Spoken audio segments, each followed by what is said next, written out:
My name is John Bosley. I'm an EMT firefighter for Bosley County Fire Department, and I wouldn't be here talking to you today if it weren't for the Ambu Bag that was able to breathe for me. The accident occurred November 30th, 2017.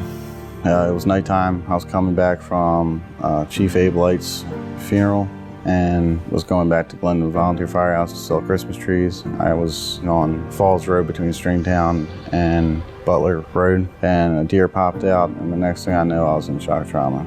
I sustained a CT fracture. I sustained a left lung collapse and a traumatic brain injury. And Dr. Vickberg responded to the scene. He heard it on his radio and found me unconscious. My head's in the passenger seat and I wasn't breathing. He pulled me out and intubated me and started breathing for me with an Ambu Bag. You know, if I didn't have the oxygen, I probably would have been dead, because the next due medic was from Lineborough and they were a lot farther out. The first time I saw Dr. Vickberg, I gave him a huge hug, and all I could say was thank you for everything he did for me that night. If it wasn't for Dr. Vickberg and the Ambu Bag, I wouldn't be here. My name is David Vittberg. I am the Deputy Medical Director for Baltimore County Fire Department. I heard this call come out.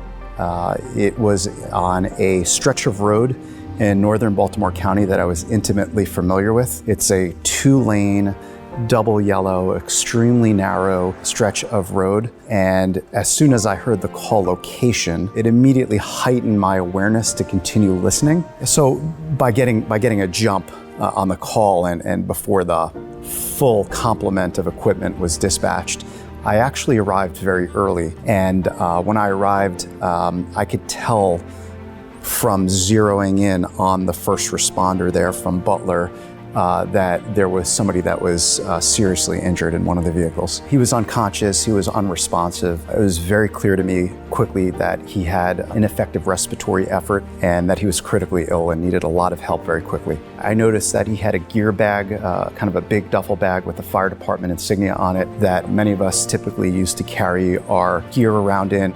That quickly alerted a lot of us that he was a member of the fire department. So when you start to realize that this is one of your own, and everything becomes that much more heightened, and the imperative to do a good job becomes that much more heightened.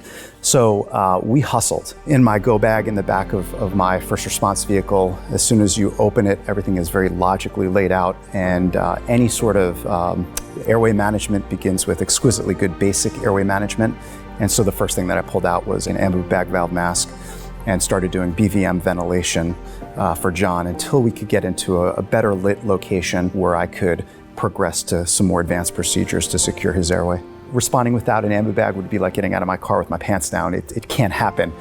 You have to. I mean, it is the quintessential piece of equipment that I probably pull out of my go bag more than anything else. I think John's case is a true shining example of all of the stars aligning. There's nothing more rewarding than seeing somebody come back. And it's the gift of what we do, being able to use our skills and see them work and see somebody come through so amazingly resiliently and fast forward, get back to being on the job. There's nothing more rewarding than that. I've used the Ambu Bag to help save other people's lives, and it definitely saved my life. And I'm grateful to have the Ambu Bag out in the field and in our operations. The reason that I think I'm still here is to help others.